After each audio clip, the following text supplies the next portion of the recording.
जी महाराज ने 17 पुराण लिखे, 18वां पुराण भागवत लिखा। उसकी शुरुआत उन्होंने कहां से करी, आइए उस प्रसंग पर चलते।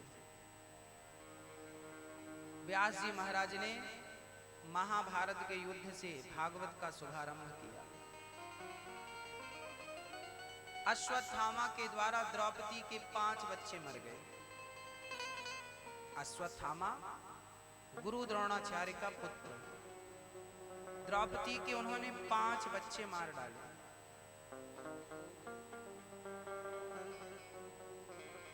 द्रौपदी ने देखा कि आज मेरे बच्चे सोकर नहीं उठे। जाकर देखा तो 5 बच्चों के सिर कटे थे। भीम भैया की गदा से दुर्योधन की जंघा टूट गई। एक दिन रात्रि के टाइम अश्वत्थामा आया, दुर्योधन मैं तेरी क्या मदद कर सकता हूं, कह। दुर्योधन बोला, मित्र तुम पांडवों को मार दो, यही मेरी सबसे बड़ी सेवा है। अश्वत्थामा चल पड़ा पांडवों को मारने। अपने मित्र से किया गया वादा पूरा कर ले। रात के 12 बजे पांडव सो रहे थे गहरी नींद में। अच्छा, भक्त सोता है, भगवान जागता है। पांडव सो रहे थे, उन्हें मारने अश्वत्थामा चल पड़ा। तभी भगवान समझ गए कि ये तो गलत हो जाएगा। रात के 12 बजे भगवान श्री कृष्ण पहुंच गए पांडवों के पास। अर्जुन, भीम भैया जागो। अर्जुन बोले, प्रभु इतनी रात को आप यहाँ? भगवान बोले, सारी दुनिया तुम्हारी जीत का जश्न मना रही है और तुम सो रहे हो, चलो मेरे साथ। भगवान उन्हें ले गए।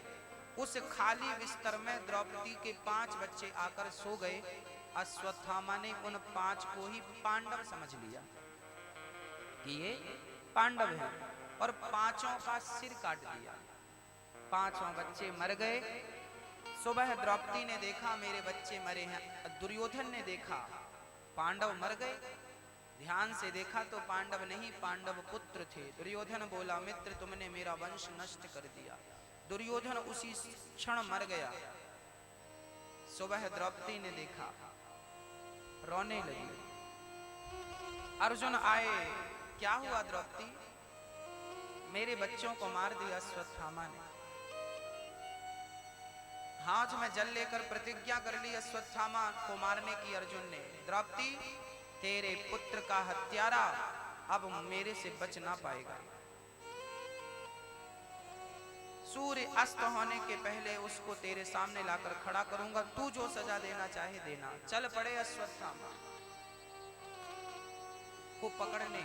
अर्जुन ने रथ कृष्ण को दिया। अर्जुन चल पड़े। अश्वत्थामा के पास जब अर्जुन पहुंचे तो अश्वत्थामा ने अपने बचाव में ब्रह्मास्त्र चला दिया। अर्जुन दौड़े दौड़े कृष्ण के चरणों में जाकर गिर पड़े। कृष्ण कृष्ण महाबाहो भक्तानां भयंकरा, त्वमेको दह्यमानानामपि वर्गोऽसि संस्रते।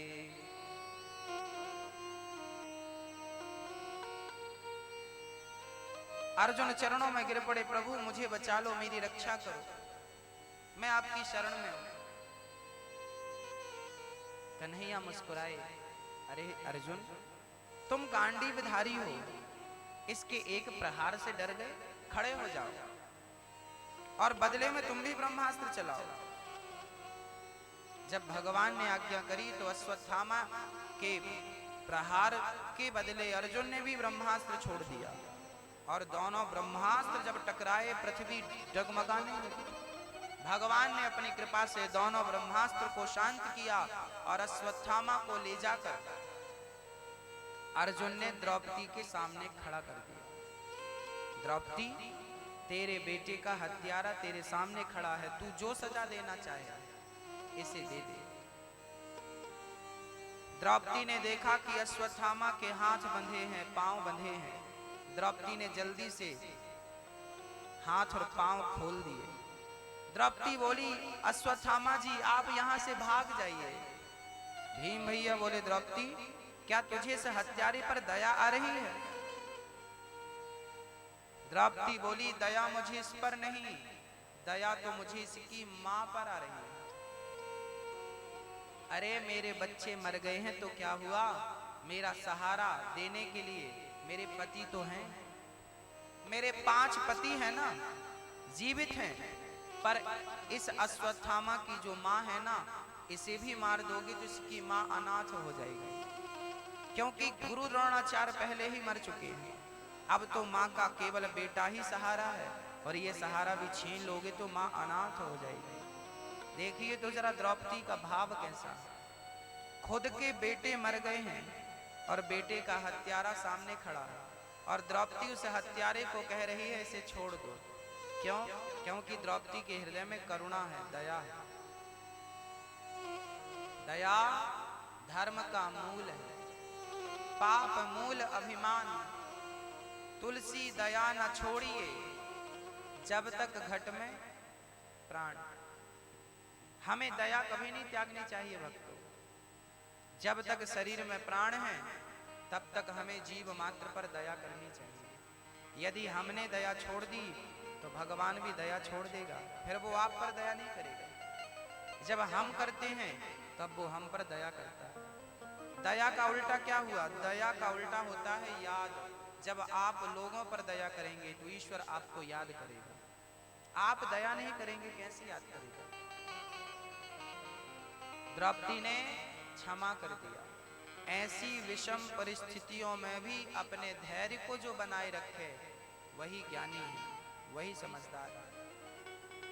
धीरज धर्म मित्र अरु नारी, आपतकाल परखिए चारी।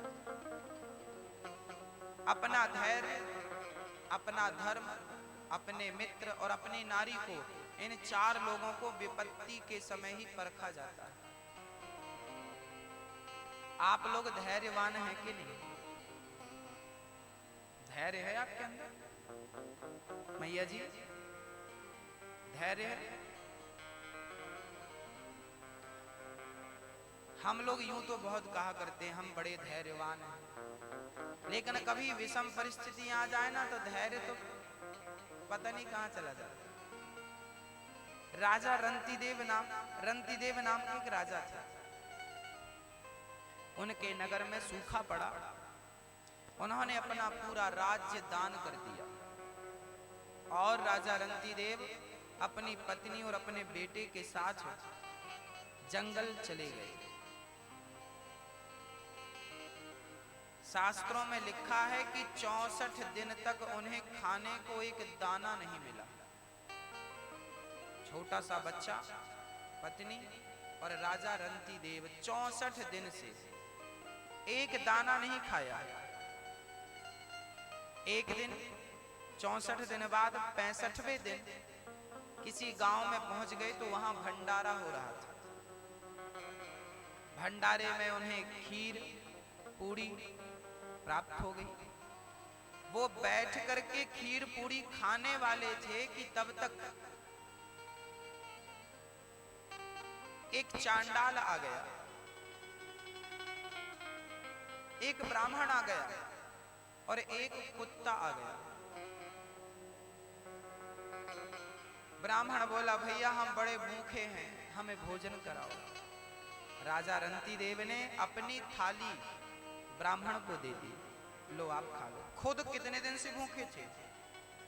अच्छा, आप इतने दिन से भूखे हो और आपके सामने थाली आए और कोई आपसे कहे एक रोटी दे दो, और आपके पास केवल 2 रोटी ही हो, तो क्या आप देंगे? भाई हम क्या तुम्हें दे देंगे, हम क्या खाएंगे? लोग पहले अपना देखते, पहले हम खा लें, बचेगा तो आप। रंतिदेव ने 64 दिन की भूख थी, फिर भी अपनी थाली ब्राह्मण को दे दी। ब्राह्मण खाया और प्रसन्न हो गया। चांडाल बोला, भैया हमें भी भूख लगी है। तब पत्नी ने अपनी थाली चांडाल को दे दी, भैया आप खा लो। चांडाल ने खा लिया। चांडाल बोला, भैया ये मेरा कुत्ता बहुत दिनों से भूखा है, इसने कुछ नहीं खाया। तब छोटे से बच्चे ने अपनी थाली उस कुत्ते को दे दी, और तीनों ने जब सब कुछ दे दिया, उसके बाद एक एक गिलास तीनों ने पानी पिया। राजा रंती देव ने भगवान को नमस्कार किया, प्रभु तेरा लाख लाख धन्यवाद। किसी ने कहा भैया तुम्हें तो खाना कुछ मिला नहीं, भगवान का धन्यवाद क्यों दे रहे हो? तब रंती देव ने कहा खाना नहीं मिला तो क्या हुआ, भगवान की कृपा से गिलास भर पानी तो मिला है, उसका धन्यवाद भगवान को दे रहा हूं। पानी पी लिया और ईश्वर का धन्यवाद दे दिया। और जब पानी पीकर खड़े हुए तो तीनों ब्राह्मण चांडाल कुत्ता नहीं, साक्षात भगवान चतुर्भुज रूप में प्रकट हो गए। वाह राजन, मैं तेरे त्याग, मैं तेरी श्रद्धा, मैं तेरे प्रेम से, तेरे त्याग से, तेरे सत्य से मैं प्रसन्न हूं। जा मैं तुझे तेरा राज्य वापस करता हूं। जब तक ये सृष्टि रहेगी तब तक लोग तुझे दानियों में गिनते रहेंगे। राजा रंती देव भोजन दान कर दिया उन्होंने। दान करने की बड़ी महिमा है। दान करते रहो, दान देते रहो, धन पवित्र रहता है। अन्न दान करते रहो, अन्न पवित्र रहता है। जब दूसरों को खिलाने के बाद आप खाते हैं ना, तो उस अन्न से आपकी बुद्धि निर्मल होती है। और दूसरों के हक का जब आप खाते हैं ना, तो उस अन्न से आपकी बुद्धि दूषित हो जाती है। जैसा खाओ अन्न वैसा रहे मन। अन्न से ही मन प्राप्त होता है, मन बनता है। द्रौपदी दया करती है क्योंकि द्रौपदी करुणा की मूर्ति है। द्रौपदी मां है ना, और मां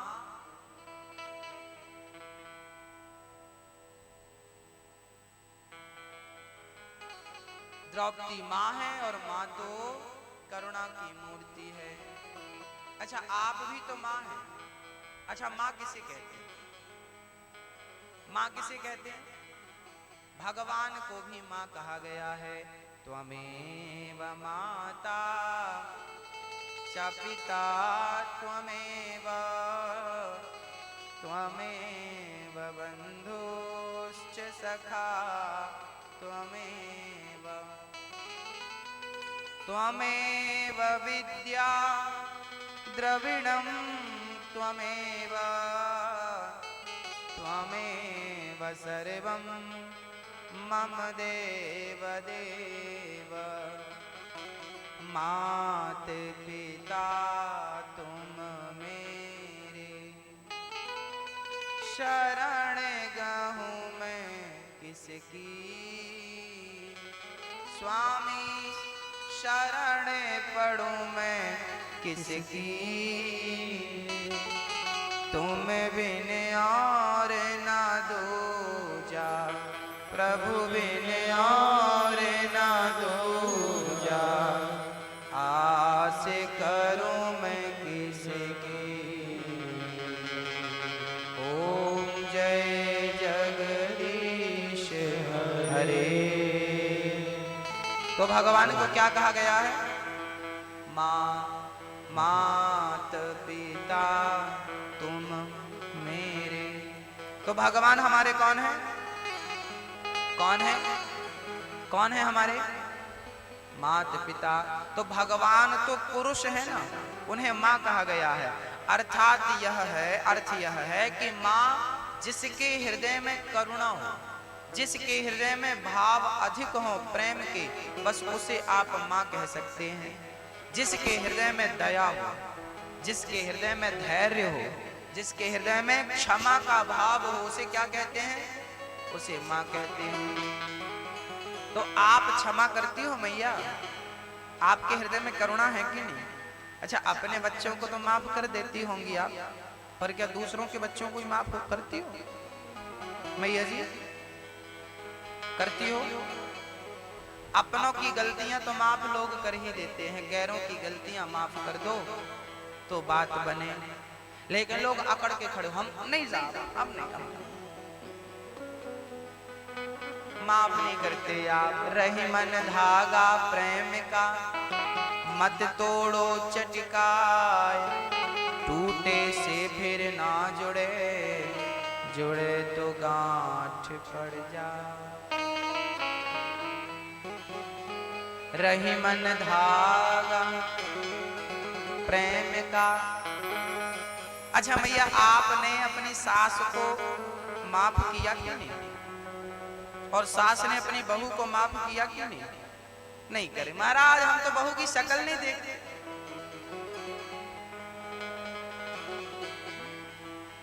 अच्छा, आप लोग भी कभी कभी झगड़ा कर लेते हैं और कहते हैं अब आज से तेरी शक्ल नहीं देखी। आपके गांव में ऐसा होता है कि नहीं? अच्छा, आपने खाई कसम कभी किसी की शक्ल ना देखने की?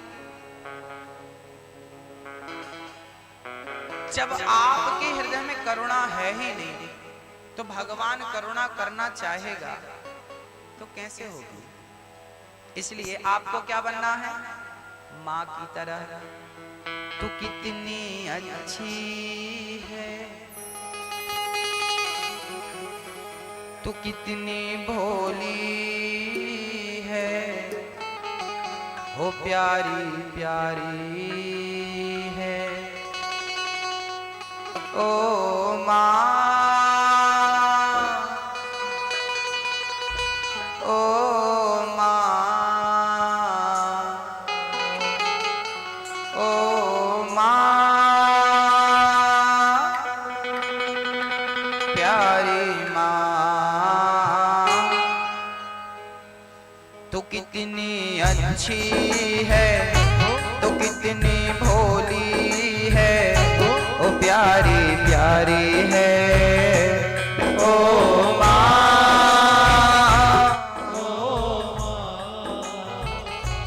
ओ माँ, प्यारी माँ। ये जो दुनिया है ये बन है कांटों का, तो फुलवारी है। ओ माँ, ओ माँ, ओ माँ, ओ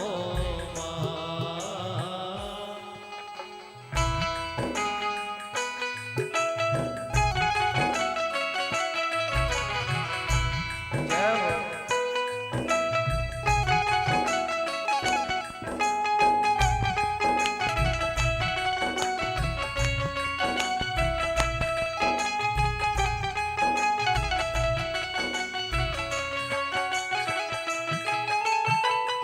दुखन लागी है माँ तेरी अखियाँ, दुखन लागी है माँ तेरी अखियाँ, दुखन लागी है माँ तेरी अखियाँ।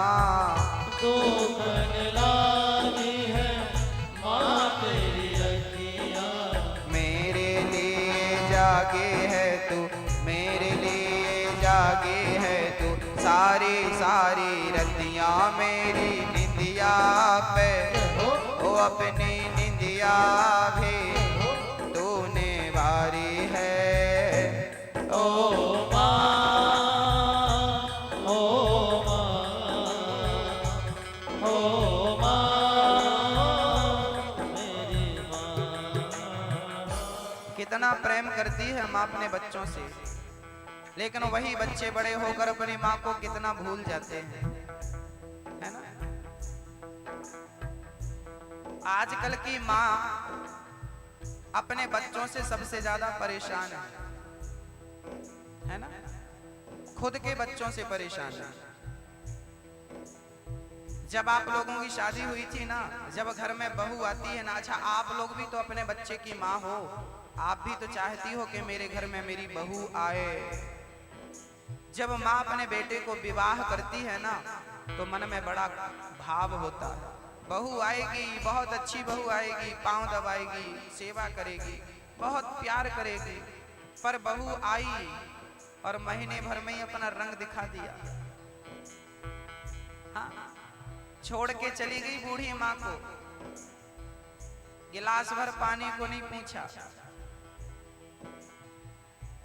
जब आपका बेटा होगा ना और आपकी बहू छोड़कर चली जाएगी, तब इस चीज को आप तब महसूस कर पाओगी, है ना। कहते हैं ना, जिसके पांव में कांटा लगा ही नहीं वो पीर पराई क्या जाने, और जिसने बेटी को जन्म दिया ही नहीं वो बेटी की विदाई क्या जाने। इसलिए मैं आपसे विनती करता हूं, अपनी सास अपने ससुर का सम्मान करना सीखो, आदर करना सीखो, क्योंकि ईश्वर के घर में देर तो है, अंधेर नहीं है। जैसे को तैसा मिलता है। आपने अपनी सास के साथ अत्याचार किया तो फिर आपकी बहू आपको भी मजा चखाएगी, क्योंकि परमात्मा की डायरी में सबका लिखा होता है ना। हम तो करके भूल जाते हैं, ईश्वर नहीं भूलता। इसलिए सास बस नहीं, किसी का दिल ना दुखे, कोशिश ऐसी करिएगा किसी का आपसे दिल ना दुखे। अरे जिस माँ ने आपको जन्म दिया उसकी तो आरती उतारनी चाहिए। लेके पूजा की थाली ज्योत मन की जगाली, तेरी आरती उतारूं भोले माँ। तू जो दे दे सहारा, सुख जीवन का सारा, तेरे चरणों पे वारूं भोले माँ। ओ माँ,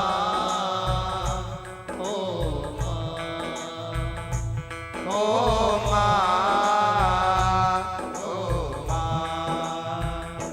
लेके पूजा की थाली ज्योत मन की जगाली, तेरी आरती उतारूं भोले माँ।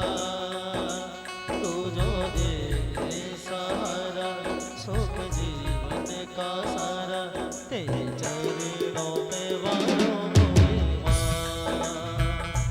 ओ माँ, ओ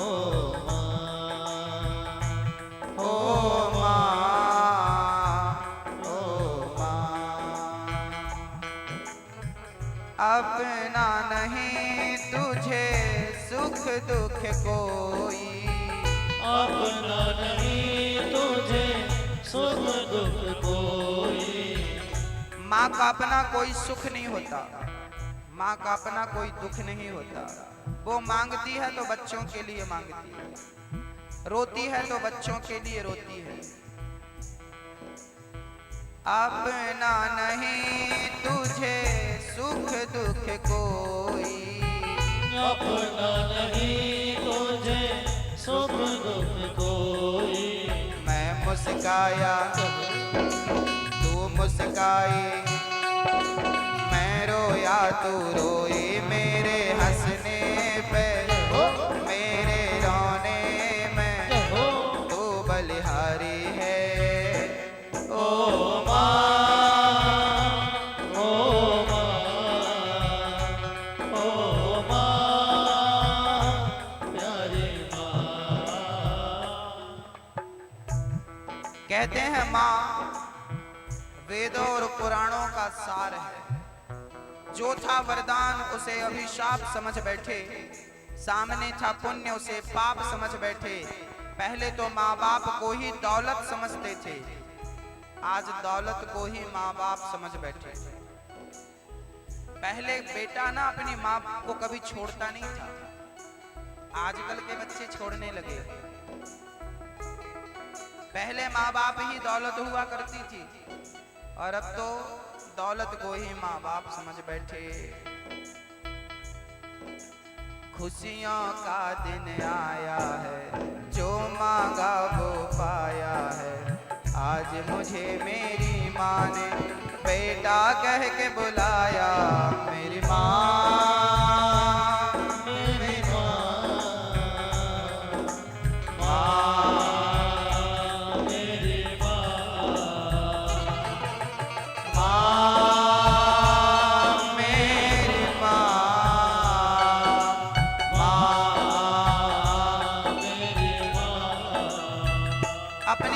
माँ को याद करो, उसके साथ कितना अच्छा और कितना बुरा किया है आपने। बेटा होना सफल तब होता है जब माँ कहे कि मेरे बेटे जैसा भगवान सबको बेटा देना। खुशियों का दिन आया है, जो मांगा वो पाया है। आज मुझे मेरी माँ ने बेटा कह के बुलाया। मेरी माँ, मेरी माँ,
वाले जिनकी माँ होती है कितनी सुंदर है, कितनी शीतल है, वो प्यारी प्यारी है। ओ माँ, ओ माँ, ओ माँ, प्यारी माँ, तो कितनी अच्छी है, तो कितनी भोली है, प्यारी प्यारी है। ओ माँ,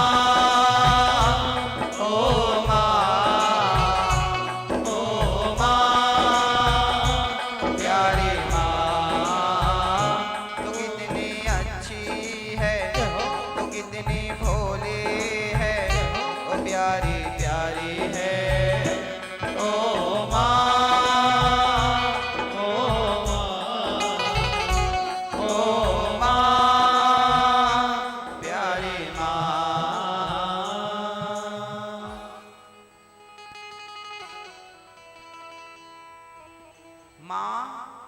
भगवान की मूर्ति है, इसलिए माँ का कभी दिल नहीं दुखाना चाहिए। द्रौपदी माँ है और माँ तो करुणा से भरी होती है।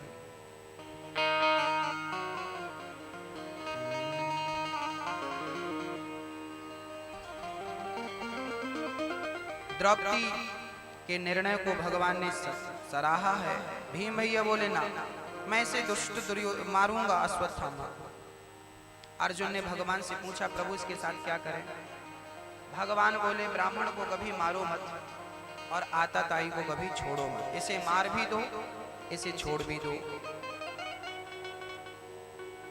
ब्रह्म बंधुर न हंतव्या आताताई बधारः मयैवो भयमाम्नातं परिपाहि अनुशासन। ब्राह्मण को कभी मारना नहीं चाहिए और आताताई को कभी छोड़ना नहीं चाहिए। इसलिए मार भी दो और छोड़ भी दो। अश्वत्थामा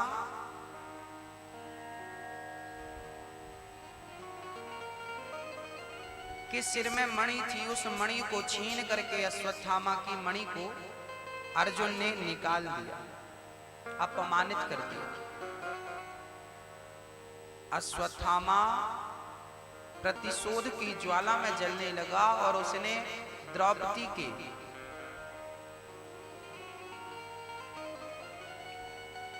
वंश को, पांडवों के वंश को नष्ट करने के लिए अश्वत्थामा ने उत्तरा के गर्भ को नष्ट करने के लिए ब्रह्मास्त्र चला दिया।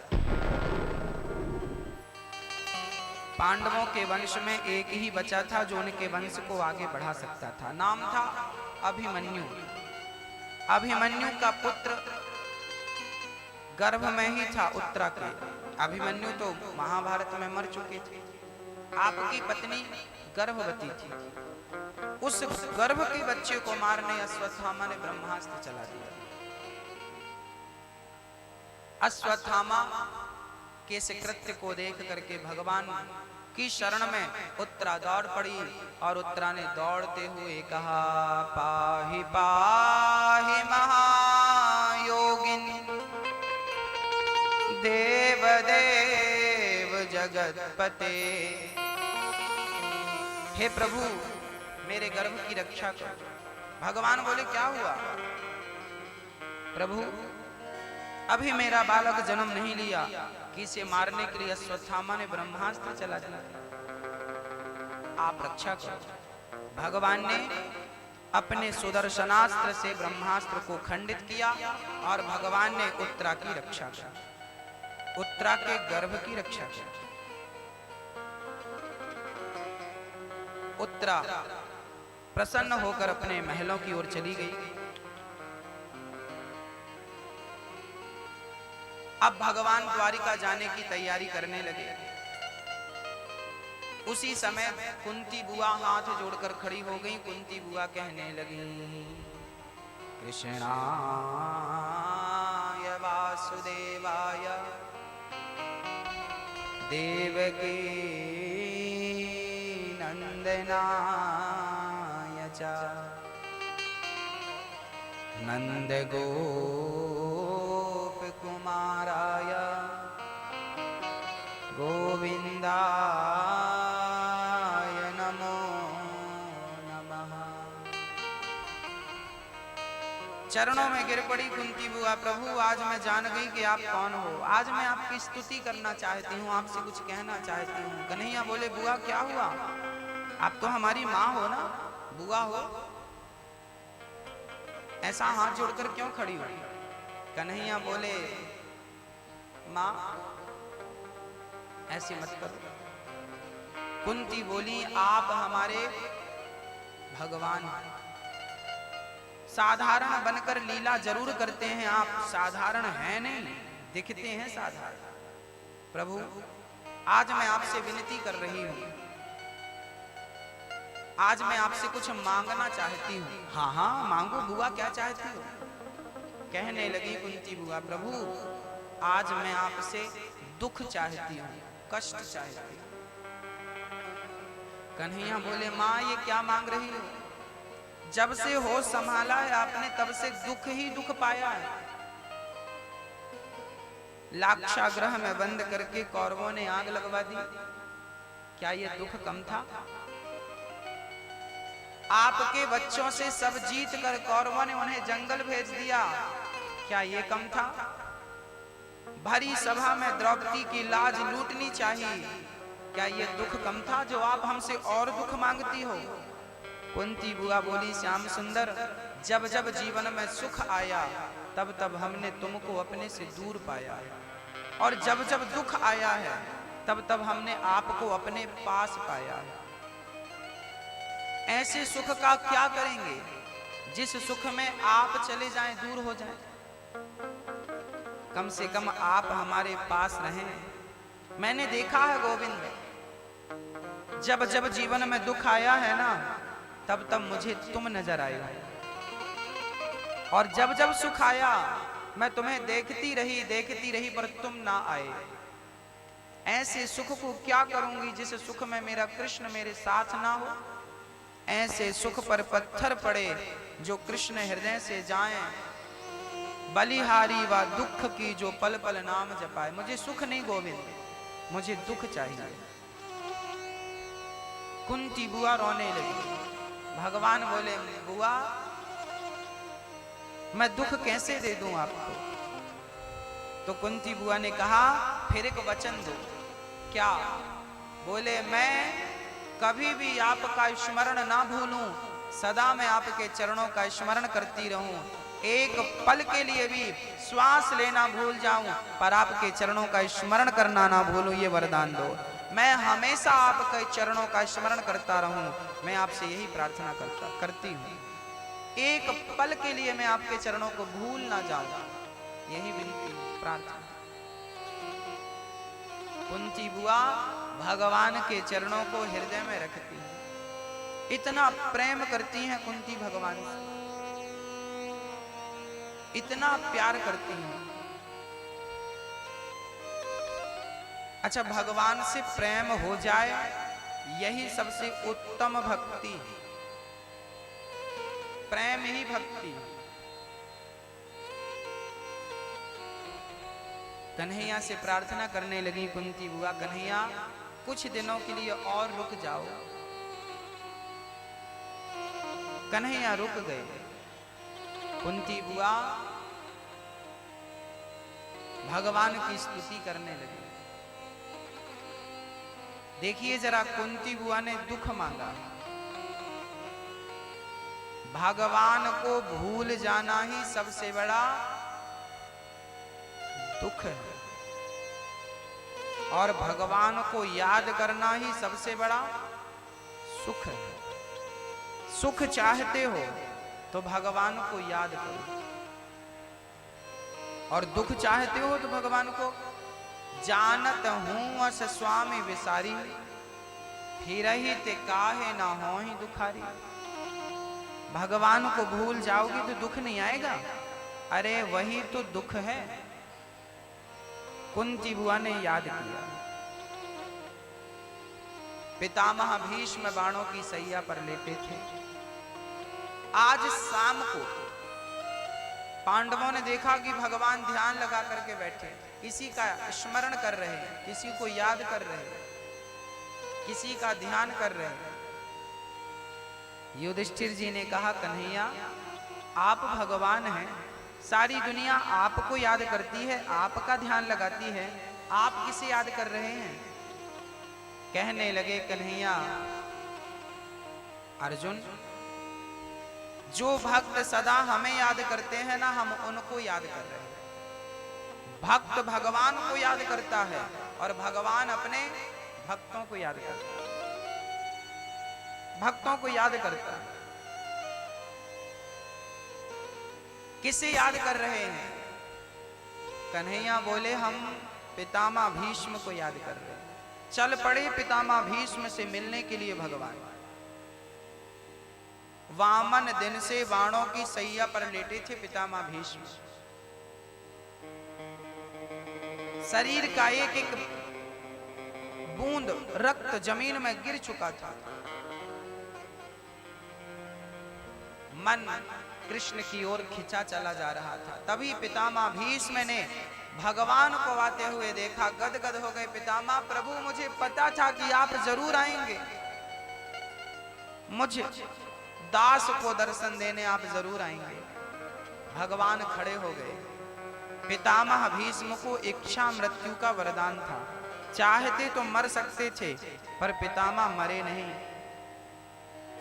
जरा विचार करिए, जिसके शरीर में एक कांटा चुभ जाए उसे कितना दर्द होता है, और पितामह भीष्म के शरीर में बाण चुभे हुए थे और उन्हें इच्छा मृत्यु का वरदान था, पर वो मरे नहीं, क्योंकि कृष्ण को देखने की अभिलाषा थी। भगवान को देखने का अंतिम बार मन था कि एक बार देख लूं और प्रभु को देखते देखते प्राण त्यागूं, यही मेरी अभिलाषा है, यही मेरी अंतिम कामना है। भगवान आकर खड़े हो गए। पितामह ने भाव से भगवान के हाथ जोड़े और प्रणाम करते हुए कहा, इति मति रूप कल्पिता वितृष्णा भगवत सात्वत पुंगवे विभूम्नि। हे प्रभु, मेरी जो मति है ना, मेरी बुद्धि है, मेरी बुद्धि से आप विवाह कर लो और मेरी बुद्धि को स्वीकार कर लो। पितामह भीष्म ने अपने आप को समर्पित कर दिया। पांडवों को ज्ञान देने के लिए भगवान ने कहा, पितामह जरा अर्जुन को, जरा भीम भैया को, जरा युधिष्ठिर जी को ज्ञान दीजिए। भगवान की बातें सुनकर पितामह बोले, अर्जुन याद रखना, तुम्हारे गांडीव में इतनी ताकत नहीं थी कि उसके निकले हुए बाण मेरे शरीर को फाड़ सकें, चुभ सकें। ये तो तुम्हारे बाणों का नहीं, तुम्हारे गांडीव का नहीं, ये तो कृष्ण का प्रभाव था।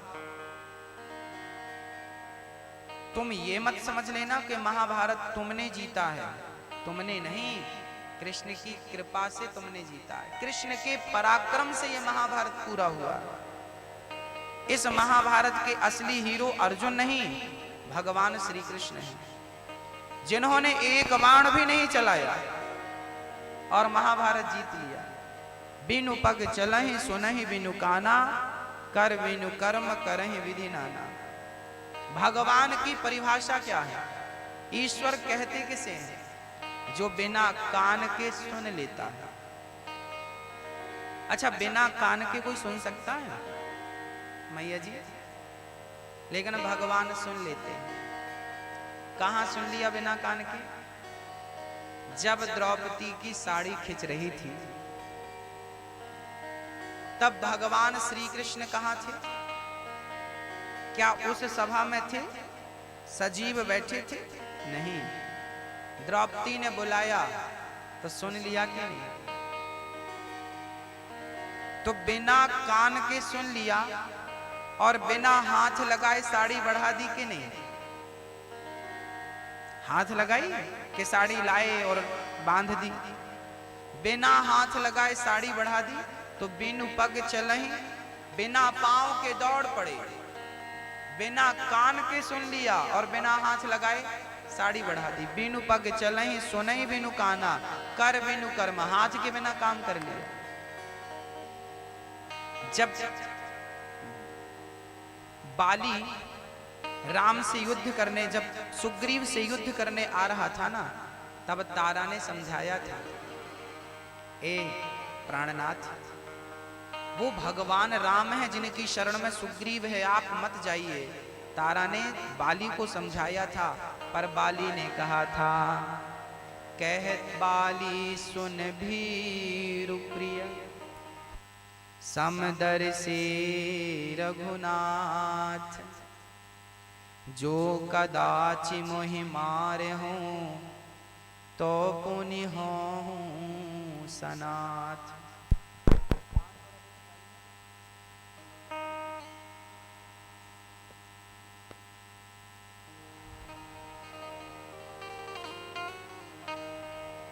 कह बाली सुन भीरु प्रिया। बाली ने कहा, तारा वो भगवान है और यदि मारेंगे तो मेरा तो कल्याण हो जाएगा, वैसे वो समदर्शी है। ये बात तारा ने कमरे के अंदर कही थी बाली से, और जब राम ने बाली को मारा तो बाली कह रहा है, हमें आपने क्यों मार दिया? मैं बैरी, सुग्रीव प्यारा, कारण कवन, नाच मोहि मारा, मुझे क्यों मार दिया छिपकर? तब राम जी ने कहा है कि बाली, तेरी पत्नी ने तुझसे कहा था युद्ध मत करो, पर तुमने माना। अब बाली चक्कर में पड़ गया, मेरी पत्नी तो कमरे के अंदर बोली थी मेरे से, इन्हें कैसे पता चला? तो अब पता चला कि बिनु पग चलहि सुनहि बिनु काना।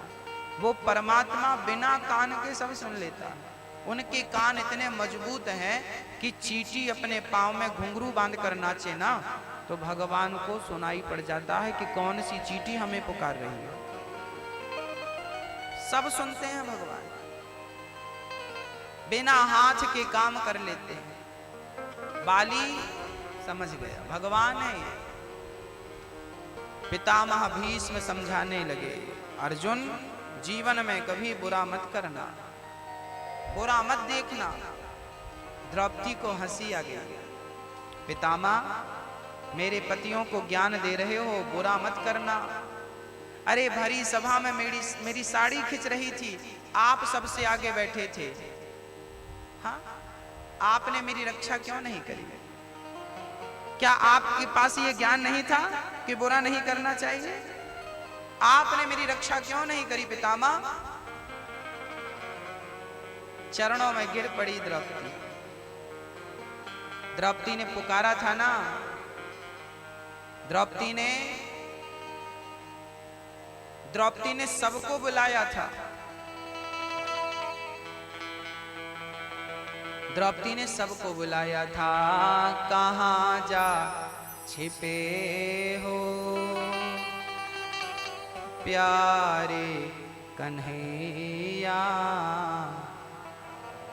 यहाँ लाज मेरी लूटी जा रही है। दुशासन के हाथों तेरी द्रौपदी की सभा बीच साड़ी खींची जा रही है। आओ कन्हैया आओ मुरारी, तुमको पुकारे ये बहना तुम्हारी। देखो जरा ये हालत हमारी, बहना तुम्हारी लूटी जा रही है। आओ कन्हैया। द्रौपदी ने कहा है गोविंद आओ। बांधी थी हमने राखी जो तुमको, बचा लो कन्हैया आकर के हमको। हे गोविंद आओ। जब भरी सभा में द्रौपदी ने हाथ उठाकर पितामह को बुलाया, पितामह बचाओ, पितामह ने नहीं बचाया। गुरु द्रोणाचार्य बचाओ, नहीं। याद रखना भक्तों, संकट में केवल भगवान आता। बुला लो ना दुनिया वालों को, कोई आता है? जब कोई नहीं आता, जब कोई नहीं आता, मेरे श्याम आते हैं। मेरे दुख के दिनों में ये बड़े काम आते हैं। किस किस के दुख में भगवान काम आए? जरा उठाओ हाथ और प्रेम से। मेरे श्याम, मेरे श्याम, मेरे श्याम, मेरे श्याम, मेरे श्याम, मेरे श्याम, मेरे श्याम। जब कोई नहीं आता, जब कोई नहीं आता, जब कोई नहीं आता, जब कोई नहीं आता, मेरे श्याम आते हैं। मेरे दुख के दिनों में ये बड़े काम आते हैं। मेरे दुख के दिनों में ये बड़े काम आते हैं।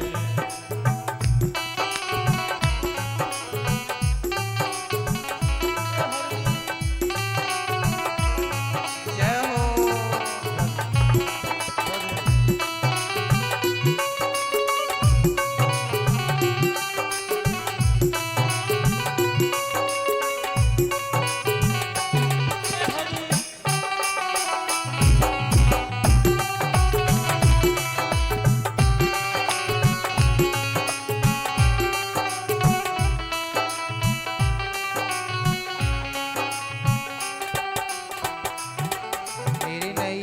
चलती है पतवार नहीं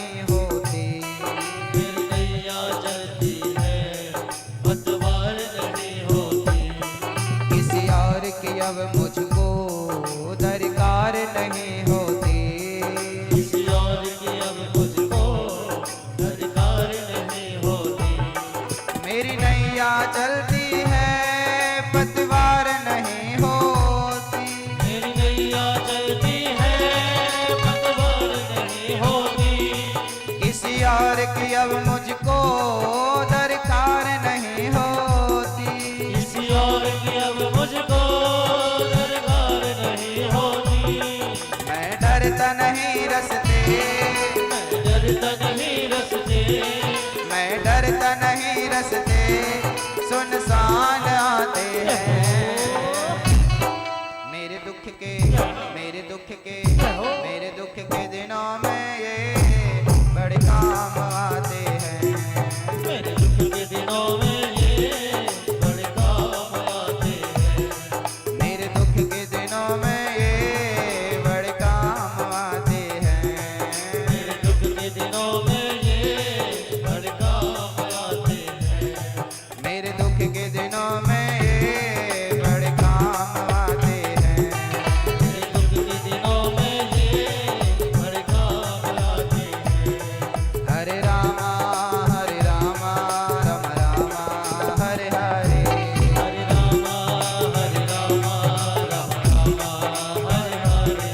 हरे कृष्णा कृष्ण कृष्णा हरे हरे। हरे कृष्णा कृष्ण कृष्ण हरे हरे। हरे रामा राम राम हरे हरे।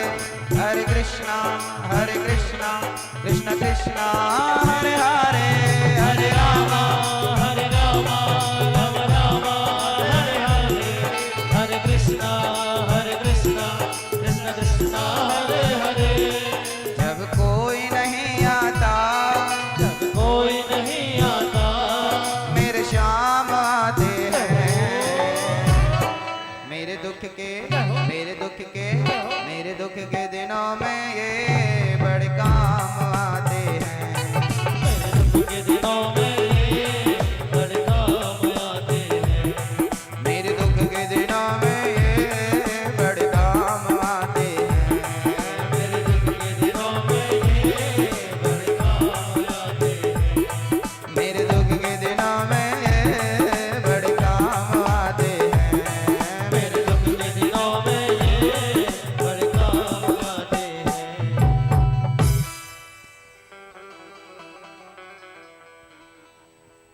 सुख में दुनिया याद करती है, पर दुख में केवल भगवान साथ निभाते हैं। द्रौपदी ने बुलाया,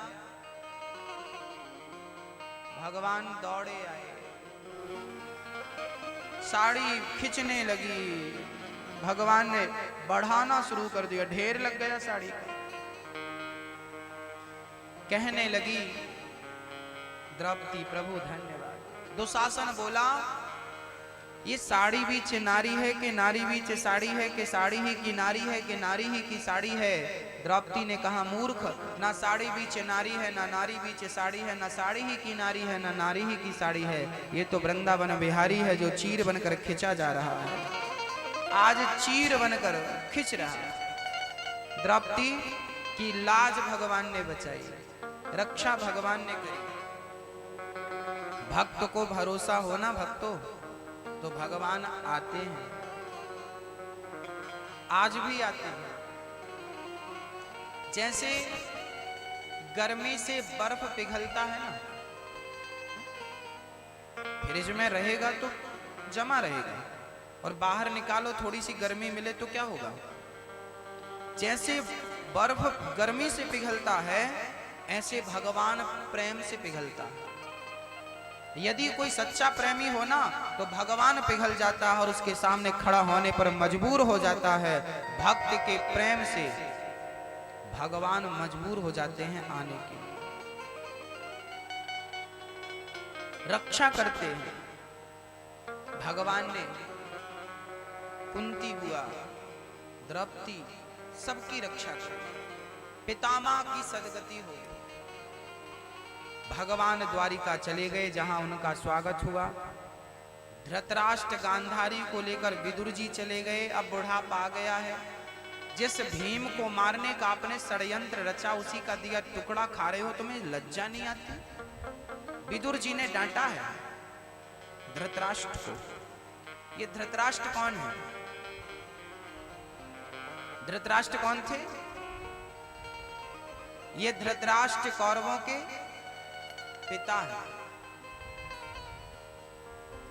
धृतराष्ट्र अंधे थे, केवल आंखों से नहीं, अपनी बुद्धि और विवेक से भी अंधे हो चुके थे।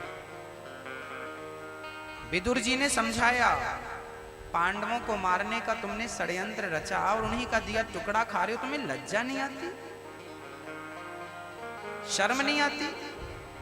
विदुर, अब मैं क्या करूं, अब तो मैं पांडवों के अधीन हो गया हूं। विदुर जी बोले, चलो मेरे साथ, और ले जाकर के विदुर जी ने धृतराष्ट्र और गांधारी को भक्ति के मार्ग में लगा करके उनका कल्याण कराया। एक बात कहूं भक्तों, बुढ़ापा आ जाता है, लेकिन जीवन में जब तक कोई गुरु नहीं आता तब तक भगवान की प्राप्ति संभव नहीं है। गुरु के बिना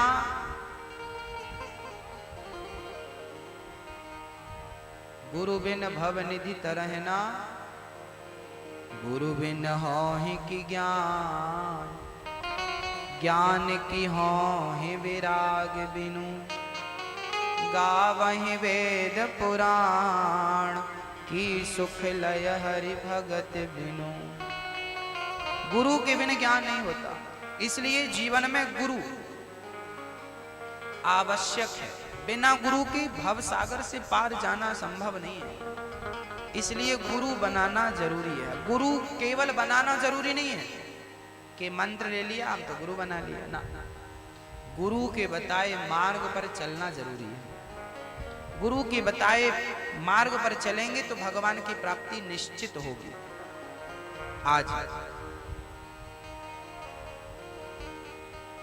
विदुर जी का उद्धार, विदुर जी के द्वारा धृतराष्ट्र गांधारी का उद्धार हुआ।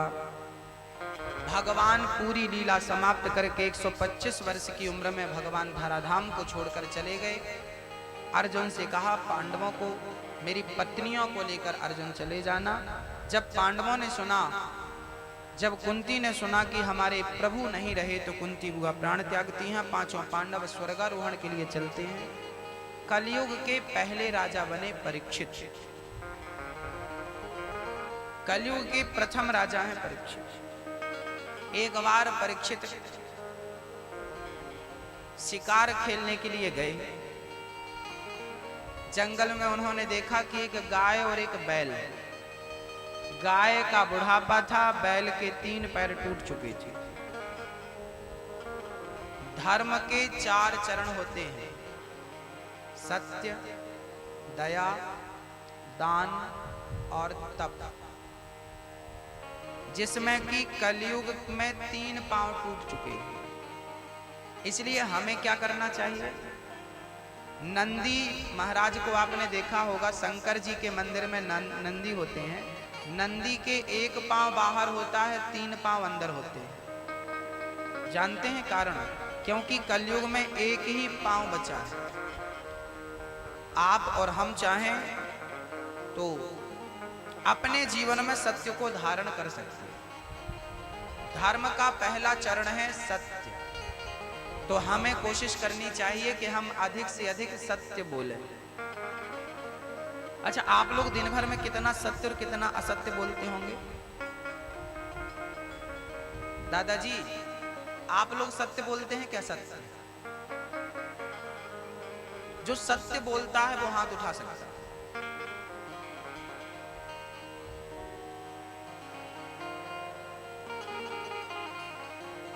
दादाजी, आप लोग नहीं उठा रहे हैं। इस बुढ़ापे में झूठ की कहां जरूरत पड़ती है? अरे बुढ़ापा आ गया, कम से कम अब तो छोड़ दो झूठ बोलना। अब नहीं छूटेगा तो क्या, तो शरीर ही छूटने वाला है।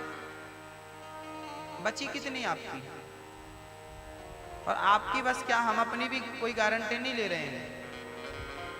मतलब हम सबकी बची कितनी है ये कह रहे हैं। गई बहुत थोड़ी बची, नारायण अब चेत, काल चिरैया चुग रही, निस्दिन आयु खेत।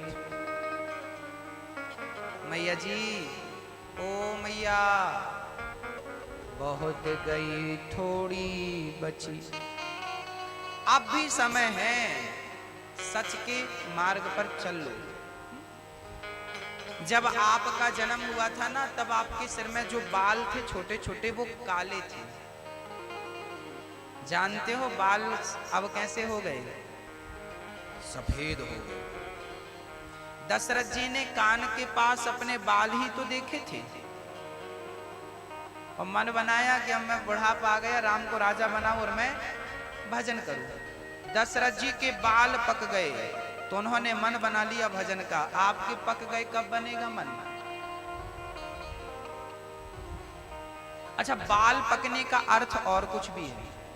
जब ये बाल आपका जन्म हुआ ना, तब बाल सिर पे थे छोटे छोटे, तब काले थे और अब सफेद हो गए। मानो ये बाल कहते हैं कि भैया हमने अपना रंग बदल दिया, अब तुम भी तो अपना रंग बदल दो। हम सफेद पड़ गए, अब तुम भी काले कारनामे छोड़ो और सत्य के मार्ग पर आओ। ये बाल कह रहे हैं कि हम बदल गए, तुम भी बदलो। पर आपने तो बाल को ही बदल लिया, खुद नहीं बदले, काला कर लिया, है ना? तो सत्य हमें बोलना चाहिए। आज से कसम खाओ कि कभी असत्य नहीं बोलेंगे। हमेशा क्या बोलेंगे? हमेशा सत्य बोलेंगे। कसम खाइए। अच्छा, आज के बाद आप एक तो बोलेंगे नहीं, और बोलेंगे तो जो सत्य होगा वही बोलेंगे, क्योंकि आपकी उम्र पूरी होने को आई। 75 तो निकल गई, 75% निकल गई, 25 बची, छोटी सी बची, थोड़ी सही है। तो अब सत्य के मार्ग पर चलो। कसम खाओ आज से कभी असत्य नहीं बोलेंगे, सदा सत्य बोले। कौन कौन आज से सत्य बोलने का संकल्प लेगा? उठाओ हाथ। सत्य बोलेंगे। दादाजी आप नहीं उठा रहे हैं साहब, नहीं उठा रहे हैं। सत्य बोलेंगे। अच्छा आप नहीं, आप कुछ भी करवा लो, हम नहीं उठाएंगे हाथ। दादाजी नहीं उठा रहे, क्योंकि उन्हें पता है ना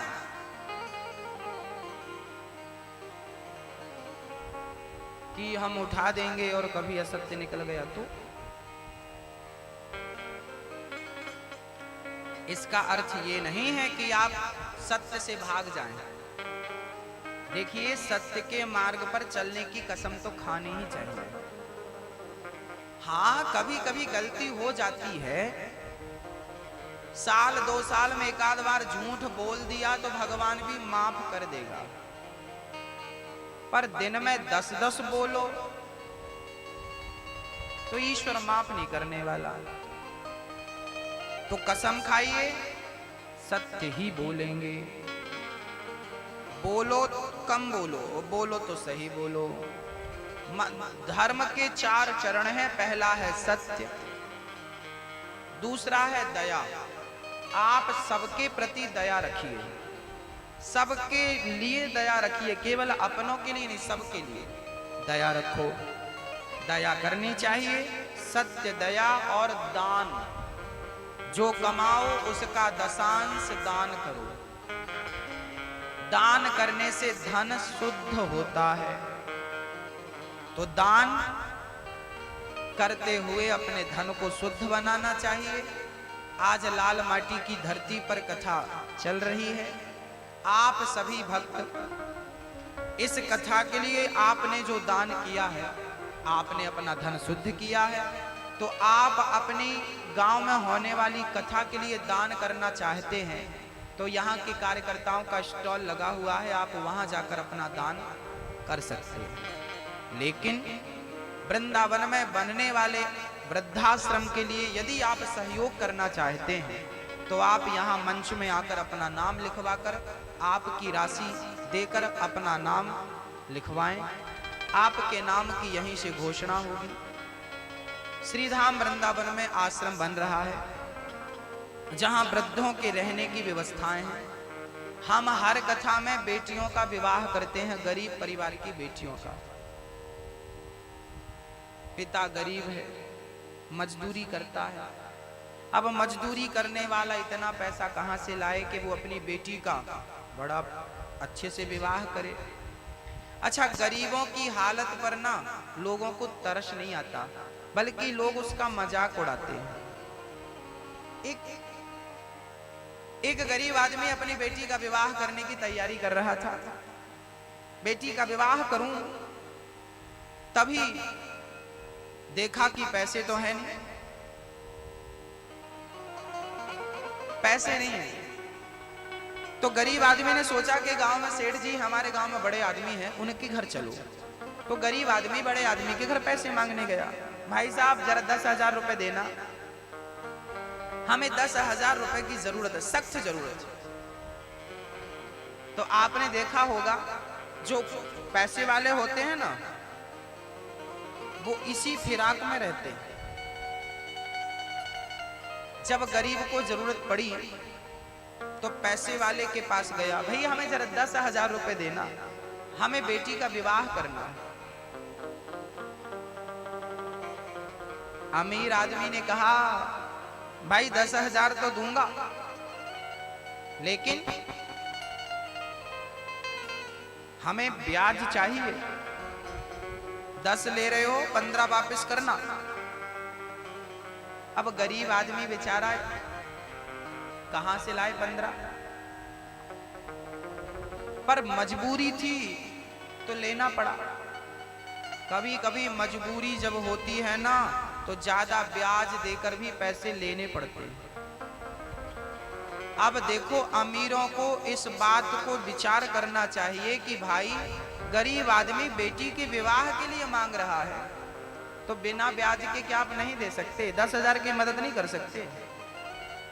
करना चाहिए, हमारे पास है तो करना चाहिए। आप अपनी बेटी के विवाह में तो लाखों खर्च कर देते हैं।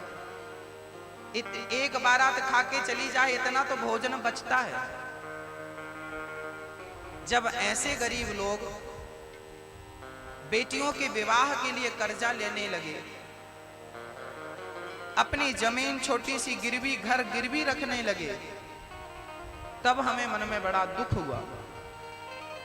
और बहुत पहले से ही ये मन में संकल्प था कि कुछ तो अच्छा करना है। भक्तों, तब से लेके आज तक ये दास हर कथा में 100 बेटियों का, हर साल एक साल में 100 बेटियों का विवाह हो जाता है। हर कथा में 2, 4, 5, 10, एक कथा में 21 बेटियों का विवाह हुआ था। आपने टीवी पे देखा हो उस कथा को।